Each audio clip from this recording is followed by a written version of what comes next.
Imagine being given $10,000 to live in one of America's most dangerous and bizarre cities, without the fear of being deported by Donald Trump. Would you dare? Welcome back to Explore the World. Today, we're entering the nightmare of small, dangerous cities, where drugs run rampant. Human life is cheap, and when citizens call the police for help, they often get nothing but corruption and hush money, to the point where entire police departments are sometimes completely overhauled. There's one city so bizarre that, if you were president, you'd have to be careful not to anger the people with a gun law. They're not kidding. Let's explore America's 8 most terrifying and bizarre cities and see why they're so chilling. Uncertain life in America's most terrifying deadly city. Camden, New Jersey, was once considered one of the most dangerous cities in the United States, ranking 14th in terms of death rate. Here, every citizen is at risk of becoming a victim of crime, with bullet holes etched on the walls as witnesses to the nearly 2,000 violent incidents that occur in this small city every year, of which 57 are bloody murders. The crumbling buildings of Camden are a stark reminder of the sad reality. Nearly 40% of the city's residents live below the poverty line. Their median income is just over $13 a day, a figure significantly lower than the New Jersey and national averages. Detroit is statistically the most dangerous city in the United States, torn apart by gang violence. However, according to Donovan, who has been to many crime-ridden cities such as Baltimore, Cleveland, Camden is actually the worst place. Camden was once a notorious drug hotbed in the United States. In just over 15 square miles, the city saw more than 170 drug markets pop up like mushrooms in 2013. Abandoned office buildings became gathering places for addicts, where they openly injected drugs in broad daylight. At the same time, a series of dilapidated houses, more than 3,000 at its peak, became shelters for the homeless, while trash and needles littered the streets, painting a bleak picture of a forgotten city. The root of this tragedy, as you pointed out, was corruption within the old Camden Police Department. Lawsuits have revealed that many officers were involved in falsifying evidence, falsifying reports, and lying in court. Typical example is the 2010 scandal, when 5 police officers were found to have entrapped innocent people, forcing the court to clear the cases of 88 of their victims. It was this corruption that not only failed to stop crime, but also indirectly helped the darkness spread. By 2012, Camden officials could no longer sit idly by. They voted to disband the city police department, an unprecedented decision, and replace it with the new Camden County Police Department. This reorganized force increased its staff from about 175 to more than 400, and innovated the way it worked. The new officers went door to door in their assigned areas to greet the public in an effort to restore the trust that had long been broken. This city has many flea markets, drug dealers, and the next city has many homeless zombies. Homeless zombies addicted to homelessness. Wandering the streets while the United States holds the #1 position as the world's most dominant economic and military power, it's undeniable that nearly 800,000 of the 333 million Americans are homeless. Shabby shacks appear everywhere on the sidewalk, under the bridge, in the highway tunnel. If New York, with its glamorous exterior, is home to 1 in 106 homeless people, making it the fastest growing city in the country, Philadelphia has a different, more sinister face, the country's worst drug den. If the name Philadelphia sounds unfamiliar to you, remember Black Friday, a term that originated here in the 1960s, when local police used it to describe the chaotic scenes, traffic jams, crowds of shoppers jostling each other after Thanksgiving. But what really makes Philadelphia stand out, in a negative sense, is the Kensington neighborhood, often called the Kingdom of the Zombie. It is filled with addicts wandering the streets, looking like the Walking Dead, gaunt, dazed, staggering in broad daylight. Kensington's drug problem is so severe that it has become a symbol of urban decay. In addition, unprovoked shootings have continued to occur in broad daylight,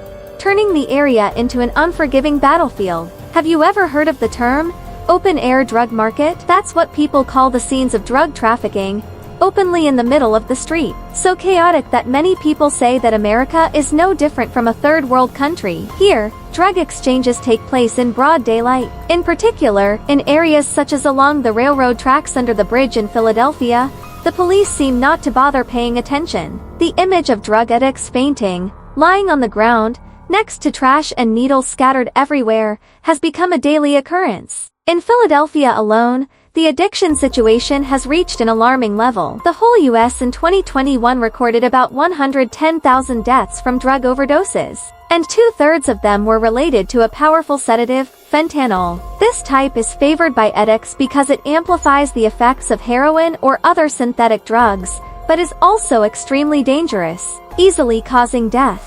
Fentanyl is also known as the zombie drug, or flesh-eating drug, because of its horrifying effects. Users wander the streets as if hypnotized, unconscious, staggering like the undead before collapsing on dirty sidewalks. The scene in Kensington, Philadelphia, is even more terrifying. Addicts here use all kinds of ways to get high, smoking it with cigarettes, snorting it, swallowing it, snorting it, or injecting it directly into their veins. Some even inject it between their toes because there is no room on their bodies to insert the needle. Many people lie around, motionless, turning the streets into a living battlefield of zombies. During the day, the situation is even worse. Children do not dare to play on the sidewalks for fear of the homeless and drug addicts. Many people may be skeptical, thinking that this is an exaggeration, but if you take a camera and walk through a few cities like Philadelphia, Camden, or Detroit, you will see the truth right away. Slums with homeless people, drugs and violence are everywhere. This is not just empty talk. America is a rich country with GDP per capita of about $85.37 per year, but bankruptcy after divorce, illness when unemployed, and lack of family support are the reasons for impoverishment of the poor in America.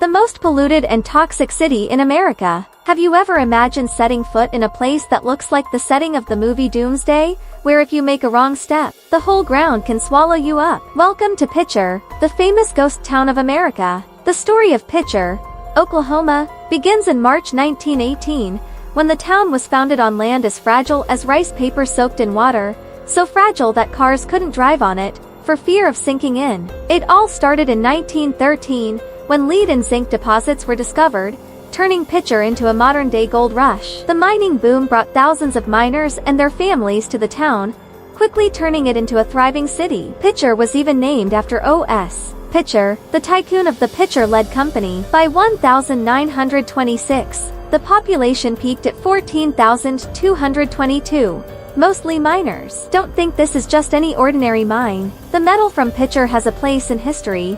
About 75% of the American ammunition and bomb casings used in World War I and II were made from this resource. The ore was estimated to be worth $20 billion, a veritable underground treasure. But like any party, the prosperity didn't last. As mining activity declined, Pitcher began to slide. By 1960, the population was down to 2,553, and when the last mine closed in 1967, the town had become a giant industrial wasteland. The numbers speak for themselves: 70 million tons of waste, 36 million tons of crushed sand, and toxic mud were piled up in more than 30 mounds, some as high as 90 meters, almost as high as a 30-story building. Underground, a network of tunnels turned Pitcher into a death trap, where sinkholes could swallow everything at any moment. But that wasn't the worst of it. Wastewater from 14,000 abandoned mines flowed into Tar Creek, turning the water blood red, laden with lead, zinc, cadmium, arsenic, and manganese. The result: lead poisoning was widespread. By 1980, the U.S. government had to intervene. The Environmental Protection Agency, EPA, evacuated 900 households, but in reality, Pitcher was almost a dead city. And yet, nature seemed to decide to finish things off. A massive storm in 2008 swept through, destroying 20 buildings, killing 8 people, and injuring 150. As if to shatter all hope, a tornado that same year flattened what was left, turning Pitcher into a complete wasteland. Once a thriving mining center, Pitcher was now a wasteland, overgrown with weeds, crumbling houses, and piles of toxic waste. The population fled, leaving nothing but a scar on the map of America, a chilling warning of the cost of uncontrolled industrial exploitation. If you thought our next destination was a peaceful place, prepare yourself, because it is a land of potential danger, a place where almost everyone owns a gun. Let's find out why such a strange thing happens in a city that requires all residents to carry weapons. While Morton Grove, Illinois, made history in the United States by becoming the first place to ban gun ownership, Kennesaw, Georgia, went against the grain by becoming the first city to require it. It's hard to believe, but in Kennesaw, a good citizen is defined as an armed citizen. It all started in 1982, when the city enacted a law requiring every householder to own at least one gun and ammunition. However, there are exceptions to the law: people with physical or mental disabilities, poor people who cannot afford to buy guns, or those who refuse because of religious beliefs or criminal records are exempt. As a result, most people here, from men, women, to children, are familiar with guns at an early age. Many young people even show their passion for weapons by getting tattoos of guns on their bodies. Local gun shops are also bustling, providing a variety of weapons to meet the needs of residents. Kennesaw residents are proud that this law has brought safety to the city. Indeed, in 2023, there were no recorded murders here, although there were 2 gun-related suicides. They believe that having guns makes bad guys wary. However, if you happen to visit this place, remember to always smile when interacting with the locals, not only because of their friendliness, but also because you are in a place where guns are present in every house. Do you believe that there is a city in America where the ground is always smoking, looking like a portal to hell? In Pennsylvania, there is such a place, and that is Centralia, a city that was once peaceful until it was sentenced to death by an underground fire. It all started in May 1962, when the city council came up with a smart idea: burn trash to clean up the landfill before Memorial Day. It sounds reasonable, but the problem is that they chose to burn it right on an old abandoned coal mine. And so, from an unexpected barbecue party, Centralia officially entered a decades-long nightmare. The fire accidentally caught an exposed coal vein, smoldered and spread throughout the underground mining tunnels. Coal met oxygen, oxygen fed the fire, a never-ending cycle of death. When people realized the disaster, everything was too late. The temperature underground skyrocketed, toxic fumes filled the air, and carbon monoxide began to seep in, causing residents to suffocate. By the 1970s, the situation had worsened.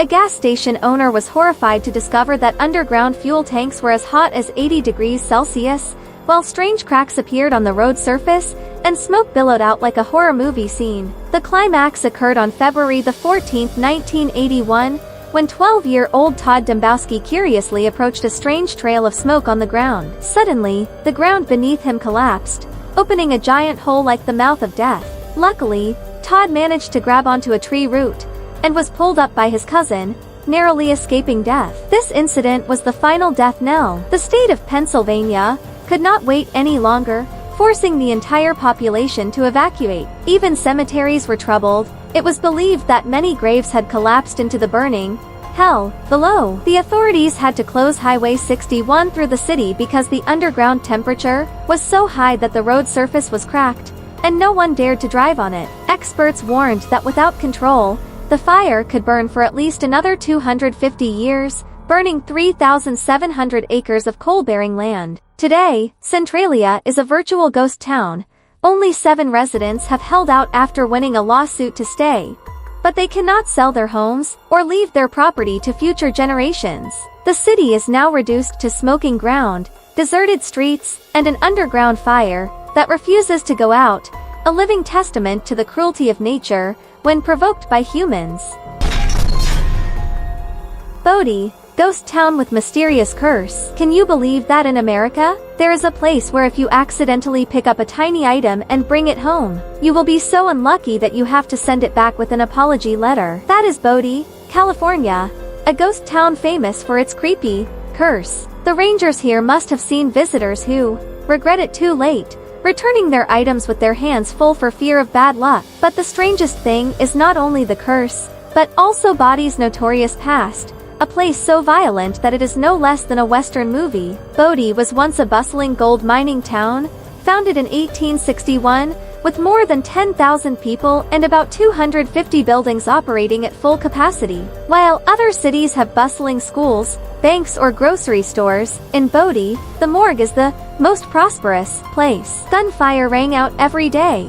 People mined for gold in the morning, drank in the afternoon, and shot each other at night. By 1879, Bodie began to decline, and was officially abandoned in 1942. When it closed, only 6 people remained, but strangely, 5 of them died under mysterious circumstances that have not been explained. Today, Bodie is a California State Historic Park, opened in 1962. For only $8, about 200,000 VND, you can visit, walk around, and take pictures. But remember, if you bring the wrong thing home, you will have something bad. The Bodie curse is no joke, from small rocks to broken glass. Everyone who took it said they had all kinds of misfortunes, from accidents to losing their jobs. So, just visit for fun, but leave your hands and feet alone. Don't try your luck.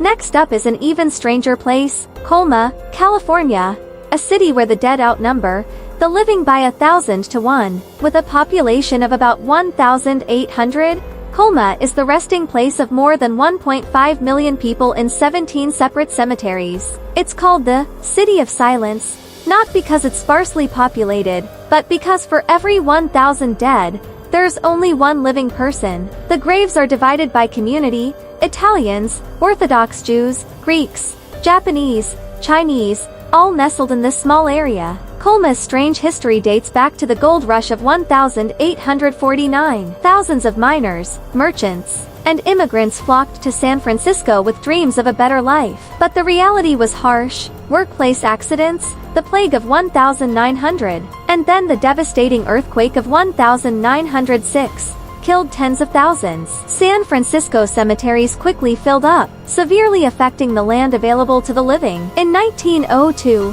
the government banned burials in the city, forcing graves to be moved to the suburbs. By 1942, when the 1918 flu epidemic and a series of other disasters had passed, Colma became the final destination for hundreds of thousands of remains from San Francisco. Initially, Colma's residents were mainly grave diggers, flower growers, and monument makers. But since the 1980s, businesses have sprung up right next to the cemetery, turning it into a quaint town. The living and the dead coexist peacefully. If you like quiet, come and stay here. The neighbors here are never noisy. If you're afraid of ghosts, well, just run straight home.